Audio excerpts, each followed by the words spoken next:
It's now been approximately over 10 days since the passing on of President Edgar Lungu, and obviously there's been a back and forth between the family and the state, in this regard, government. But on Sunday, we did receive good news that we've managed to agree on the repatriation of the remains of President Lungu and the funeral arrangements. What is the party's position over this resolve that has come, from government and the family? Well, first of all, the journey through to the point where we lost our president, who's also a former Republican president, I think has been ably articulated. The question that remained is basically to do with whether or not his desires and that of the family, as expressed consistently before he even went for medical review and treatment, were going to be honored and respected. As a party, our choice was to remain solidly standing with the family. We accorded the family what they deserve, the right to be able to determine the direction we should take, in view of the fact that even when we were very close and closely relating with President Edgar Chagwa Lungu, we can't assume the position of knowing his ultimate and perfect will as an individual around his life and how things, if they happened in the manner they have done now, would happen, save for his wife, the widow, and his immediate family. So arising from that perspective, we always consider that the family's position is what we're going to adopt, because that would reflect the wish of the late. And to that effect, that's the position I've taken up to today. Responding to your question, I think now that we are in a process of receiving the remains of His Excellency the President and the programs that have been pronounced, we are watching government to see whether they will be able to follow through what they committed in the process of engagement. I must state here that I think this matter could have been resolved a little earlier, but I think there was lack of sensitivity in relation to even the choice of the so-called envoys or people to be able to engage the family around the issue of the funeral procession. My good brother, Mnamba Imbe, for example, before being Minister of Foreign Affairs, used to be Minister of Justice. We, as a party, and I'm speaking on terra firma, that even President Edgar Chagwa Lungu did not agree with the mockery that government was basically subjecting him to through the Minister of Justice, who happens to have been Mnamba Imbe. Remember, it's on record, him talking about the fact that, for example, immunity is limited to only the time that he was in government. And if at all he broke, or violated the Public Order Act arising from the law enforcement agencies who were instructed to stop him from attending to a church service, for example, on the Copper Belt, he would come on a press briefing and say, we can arrest him. We have the right to stop him. And that kind of argument. When President Lungu then decided to come into active politics, Imbe is one of those who were busy from radio station, TV station, basically politicking around that move and the entitlement to the president. Fast forward, even the issue about his desire to go on for medical treatment. It's amazing how the UPND have tried to spin a narrative. But the fact is, in 2022, President Edgar Chagwa Lungu wanted to travel for medical review. It didn't happen because government did not allow that to happen. In 2023, there was even correspondence, which correspondence is there to confirm that interaction. 2023, it didn't happen. 2024, it didn't happen. 2025 January, we had what we can consider today the blessing of having a UN Rappateur who was coming into Zambia to investigate human rights abuses. And I happened to be among the few who approached President Lungu, looking at the fact that, and knowing that I think he had been struggling here and there, that if there's a time that we have to, take advantage for you to seek medical attention outside, at least with the doctors that have been attending to you, is now. Because the UPND played to the gallery. When we talk about these things and expose them, it's not just about politicking.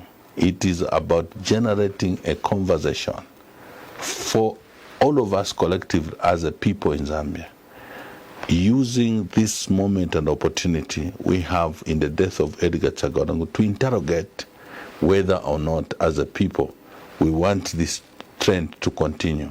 Would you confirm, Honorable SG, the revelations that Secretary to the Cabinet, Mr. Patrick Kangwa, made the nation aware of? He said that at the time that Dr. Njovu, President Lungu's personal doctor, wrote to him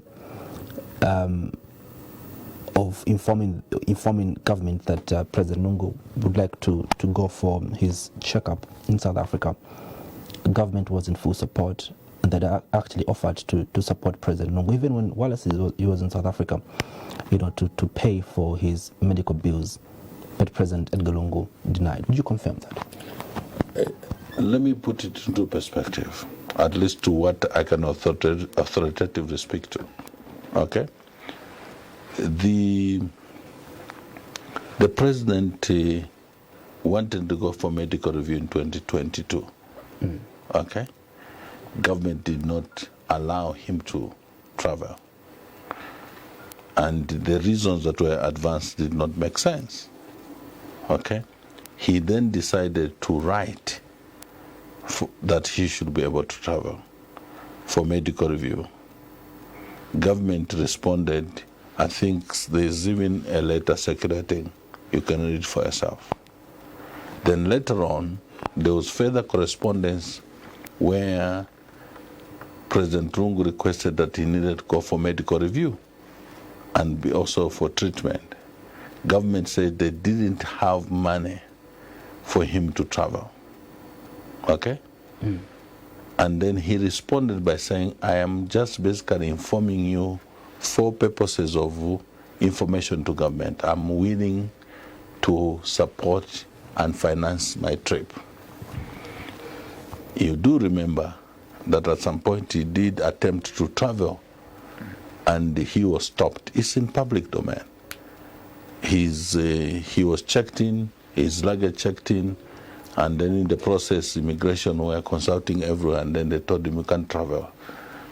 His lawyer, Jonas Zimba, and others were at the airport trying to inquire why they would stop somebody where there's no court order and so on. That didn't happen. But midway, it's important for this analogy to be understood.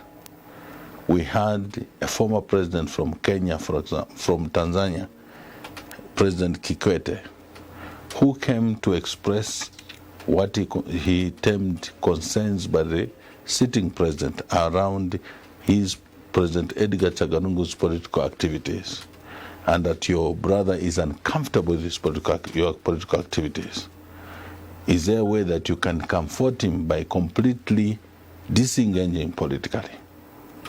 And if you did, all this hullabaloo around your family, arresting this one, arresting that one, will come to a stop. President Lungu's stance was that that is basically total blackmail. I haven't come back into active politics for my individual sake or personal interest sake. Is because of fundamental issues that I've noticed are violated, and as a patriot, I cannot sit back and watch.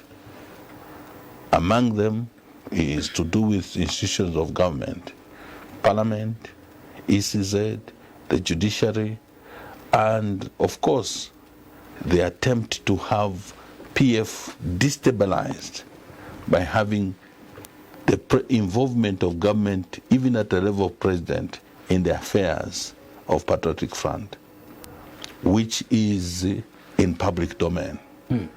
Whether it is Mao Sampa, you know what transpired. Whether it is now Chavinga, you know what has been happening. Let's not pretend about it. And we are talking about these things not because of Hakainde Hichilema. Hakainde Hichilema is just an individual who is trying to survive politically.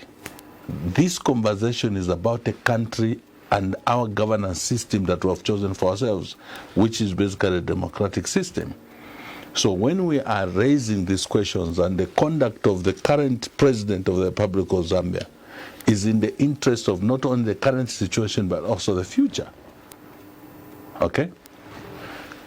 President Lungu said to President Kikwete, in my presence and other people, I'm not into this thing to advance personal interest, but to defend justice, rule of law, to defend our democracy, to defend my party.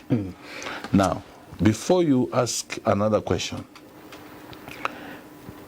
outside President Kikwete, General Obasanjo, former president of Nigeria, is in public domain, also came saying that he's representing President Hakainde Hichilema.